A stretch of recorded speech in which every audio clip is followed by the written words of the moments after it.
Okay, welcome, great patriotic friends, to August 12th on Joe's Daily U.S. History Lesson. I am your host, Joseph DiCristoforo. For the next 5 minutes, I will talk about America, the good, the bad, and the ugly. I assembled this podcast from the beautiful city of San Diego, California. By the way, if you're looking to move here, or if you have any real estate investment questions or anything about refinancing, check out teresaloves.realestate.com and then give her a call, 619-507-4906. That's 619-507-4906. And let's begin the show as we customarily do with the Pledge of Allegiance.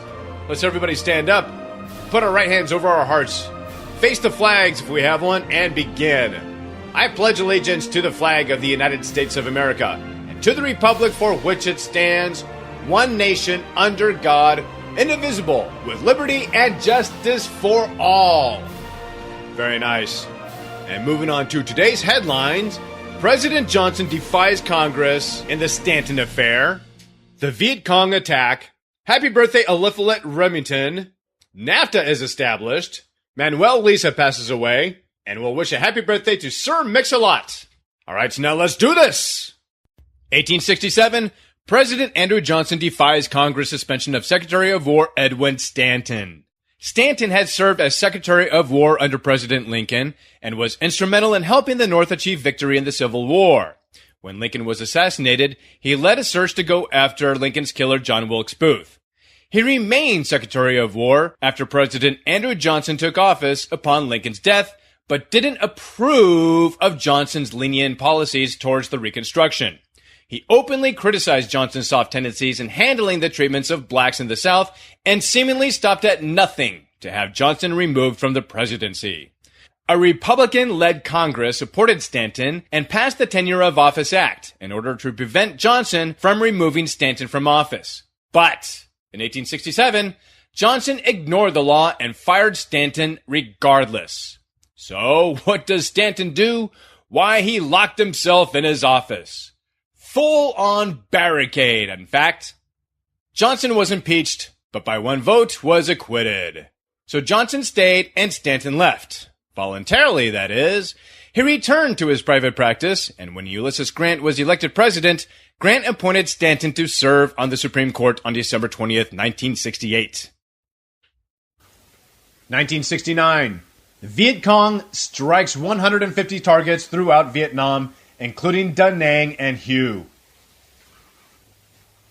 1861, Happy Birthday Eliphalet Remington, designer of the Remington rifle and founder of the Remington Arms Co. 1992, the U.S., Canada, and Mexico announced NAFTA, the North American Free Trade Agreement, which created a trilateral rules-based trade bloc in North America. And that's all I gotta say about that?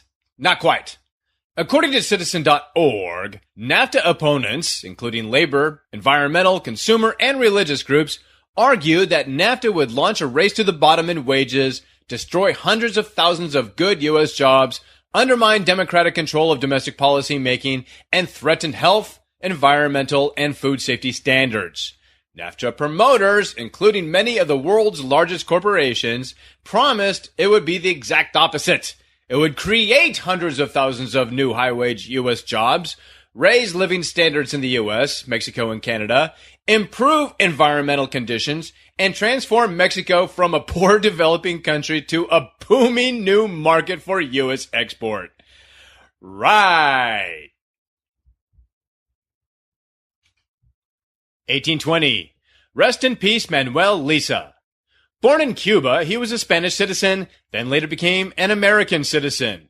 Lisa was an Indian agent who helped to establish the Missouri Fur Company in St. Louis. In 1802, he established a trading monopoly with the Osage Indians, assisted the Lewis and Clarke expedition in 1803 and 1804, then later established a trading post at the Bighorn River in present-day Montana, followed by the construction of Manuel's forts in Mississippi.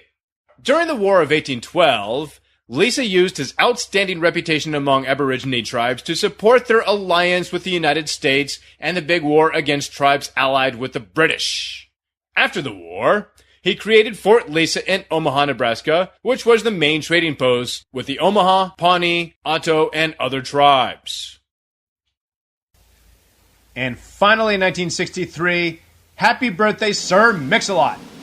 And so that, my friends, is going to wrap it up for August 12th on Joe's Daily U.S. History Lesson. Once again, I am your host, Joseph DeCristoforo. Take a look at the website, joesdailyushistorylesson.com. Let me know what you thought about today's program.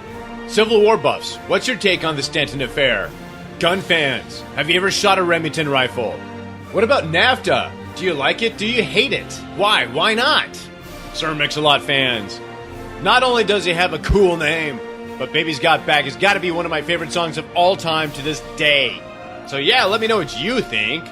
And check out some of the multiple choice quizzes while you're on there. Let me know how you do on those. And don't miss tomorrow's program. I'll talk about the second Deep Bottom Run campaign. We'll wish a happy birthday to Orange Julius and a happy birthday to Annie Oakley. Cool story, so don't miss that. In the meantime, you can catch me on Facebook and Twitter. My Twitter handle is JDUSHL. So until then, thanks for listening, everyone, and thanks for being great patriotic Americans.